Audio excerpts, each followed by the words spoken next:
I'm Alaina and welcome back to my channel. Today I'm taking part in a super fun collab organized by TheHallFamilyAdventures. Hope I have that right. And what this is a birthday, Happy Birthday Harry birthday collab.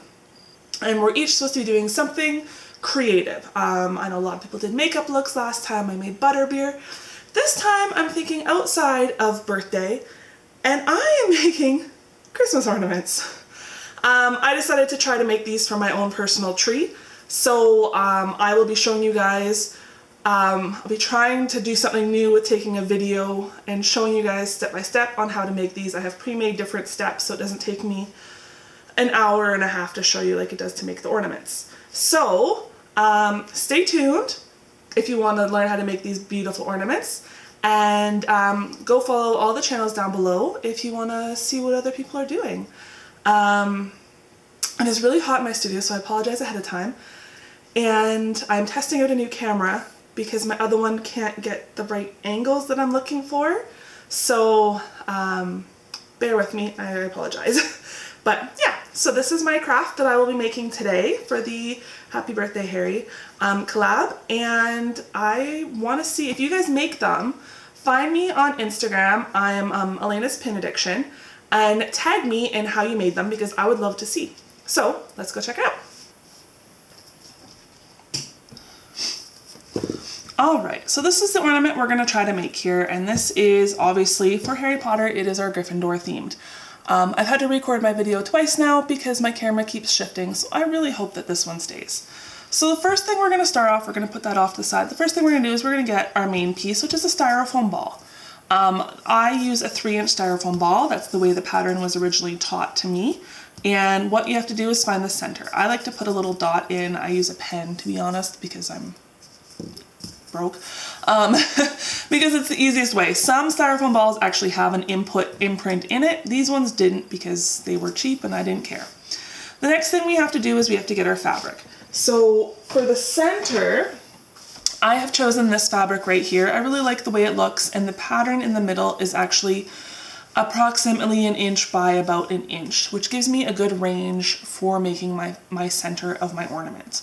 That's about what I need. I usually cut about 2.5 inch square with that in the middle, just to make sure that I have ample room around it so that I'm not cutting off pieces of the ornament. So once I've cut this out, and I've also cut out the rest of my fabric, the rest of the fabric is 2.5 inch squares. So you're going to start with your styrofoam ball and you're going to find the center of it, and you're going to put your piece of fabric over top of the center, keeping the pattern as the center. So like I know, here we go, I know the piece of fabric, the center is about here, which is about the center of my piece. So knowing that, it does look kind of rough, just trust the process. Knowing that, what we're going to do is we're going to start adding our next color. Now I want gold to be next, as you can see in the main ornament. And what we're going to do is we're going to take our piece of fabric, we're going to take our piece of fabric, we are going to fold it in half. And then we are going to fold each side up. I'm trying to make sure you can see this around my hands. So you're going to fold each side up, creating a triangle. It doesn't have to be perfect. I am trying to do this backwards, so that is what you're going to look like. Once you have that, you try to find the center of your piece here. So I know that probably right down the middle is going to be my centerpiece. The next thing you do is you take your pins. I use about 1 inch dress pins. You can use longer, you can use shorter. It is completely up to you. You put one in the middle there, and then I always tend to just fluff my triangle after I've put that center one in, just so you can't really see that pin is there. There's multiple ways of doing this. This is the one that I have found works easiest for me. From there, you're going to put 4 pins in, 1 on each of these corners here. I usually use about 200 pins per ornament, just making sure that it is secure. I prefer my ornaments to be a little bit more secure. I know some people don't put that many pins in. That's just the way I prefer it. You're going to do the same thing on each side. I'm not going to show you the same thing on each side because I have switched it so that I can show you each step. So now once we have the first one in, we're gonna line it up. I can use a ruler, I can use a pen, and we're gonna find where that second point is to put the bottom one in. Now just to save time, I have already made that ornament ahead of time with that next step in. So you can see here, my top and bottom are a line, my side and side are a line as well. I have also made sure that the gaps in between all of these are roughly the same size. They might be a little bit different here and there, but they are roughly the same size. This guy. So what we have is our gaps. Now we want to fill these in. Because the center of our piece is going to be all gold, I'm going to take more gold fabric. We're going to do the same thing. Fold it in half, fold it into that triangle, and now what we're going to do is we are going to fill in these blanks right here. So I am going to put this as close to the middle of this as I can. I apologize, I'm doing it backwards. So if it doesn't look like it's centered and you're screaming at me going, Alaina, it's not in the middle. It's fine. It's fine, trust me. I'm doing it backwards to show you. So we have our centerpiece here. Now what we're gonna do is again, we're gonna put our 4 pins in. So we have 5 pins per piece of fabric. Now if you're making these at home, so you have your 2 center pieces of fabric, you have 8 in the first round, and then you're gonna have another 8 in the second round. So you times that by 2, you have 1 on each side, so we have 16 of this and 16 of this. Now because I'm using different fabrics, it actually goes 16, 8, and 8, which makes things a little bit easier. So once you start filling in the blanks here, what you're gonna do is you're gonna have something that looks like this. So it's gonna have, you can see now the start of it, it looks like it's gonna be an ornament.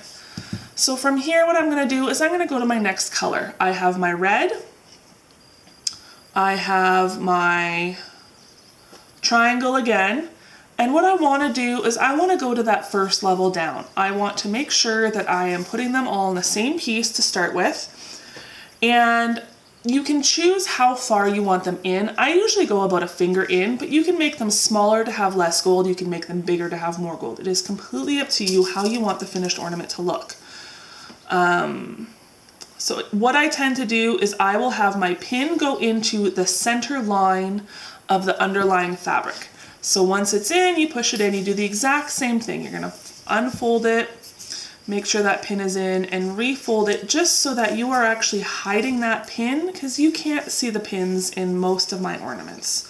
I don't like the look of the pins, so I don't want to show them. Then you're gonna go and pin your 4 outside pins. 2, 3, and 4. And then you're going to repeat for the other 3.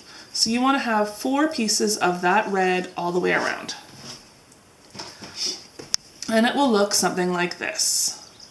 So from here, now I know I want a secondary fabric color. I don't want to keep all this sparkly gold, which you can, absolutely. I have done it on many ornaments, but I want to change it up. So what you have, like I have this gold and red, gold snowflakes, red pattern. I love the fabric on it. It is beautiful.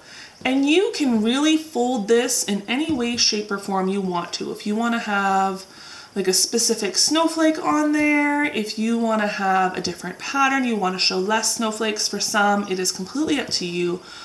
I want to show as much gold as I can because, hey, it is a Gryffindor ornament. So that is how I'm going to fold that to look like this. And from here, I'm going to go on those topmost ones, and I'm going to do the same thing. Oh, sorry. I'm going to do the same thing as I'm going to have that in the line where the gold is. I'm going to just make sure that pin is nice and secure, and I'm going to add in my 4 pins because I know I have 4 pins to put in.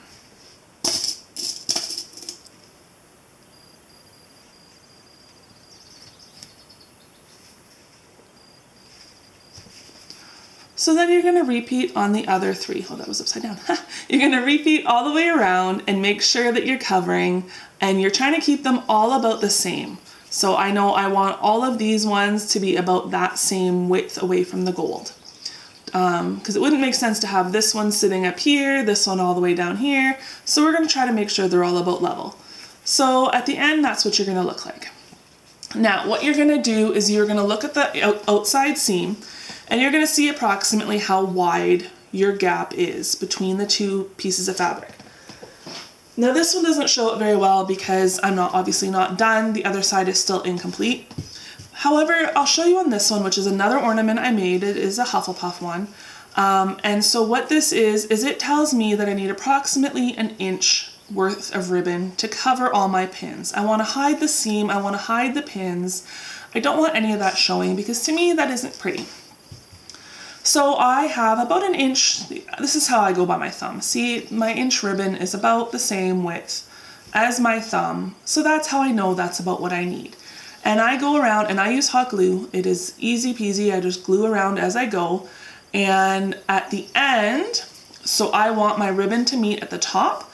That is where I will have my seam of the ribbon. Once that's done, you can add a ribbon on top. I found this pattern online. You can use any kind of pattern. There are multiple ribbon patterns online. And then add a hanger. This ribbon pattern in particular has pins that hold each level. It has 3 different layers. It has pins that hold each layer, and plus on the top to hold my hanger, I have a huge corsage pin. So it's about maybe 2 inches. So it does go quite deep in to make sure that this is more secure. I don't want somebody to go hang it on their tree and have it fall down or have the ribbon come out. So it is quite secure. I'm trying to wiggle it for you, but I'm going sideways. So yeah, it is quite secure. You can pretty much pop it pretty good and it's not going anywhere. Okay. And then once you've done that, like I said, you can do different houses. Come at me, it's not bronze, I know. Even just changing the color of the ribbon does change it up. I have also used black because the inside of this is black. I've used that. This one has the same fabric all the way around. You can definitely experiment as you go. And then obviously here is my little badger one that I'm not quite done. So let me know what you think. I would love to see if you guys make one. Please tag me. I'm on Instagram at Alaina's Pins Addiction. I would love to see what you guys create. You don't have to, like I just got some Birdie Bots fabric, so I'm gonna try doing a Birdie Bots one in the center. If you were to do a Hogwarts in the center, you could have the 4 house colors going around in a pattern, which would be really cool. So yeah, so that's that. Let me know what you think. Let me know if you're gonna try one. Again, I wanted to make something for Christmas because I want to have them done and ready for my tree with lots of time. And I would love to see what you guys think, so please let me know down in the comments. As always, don't forget to like, comment, and subscribe, and I will see you guys next time. Bye-bye.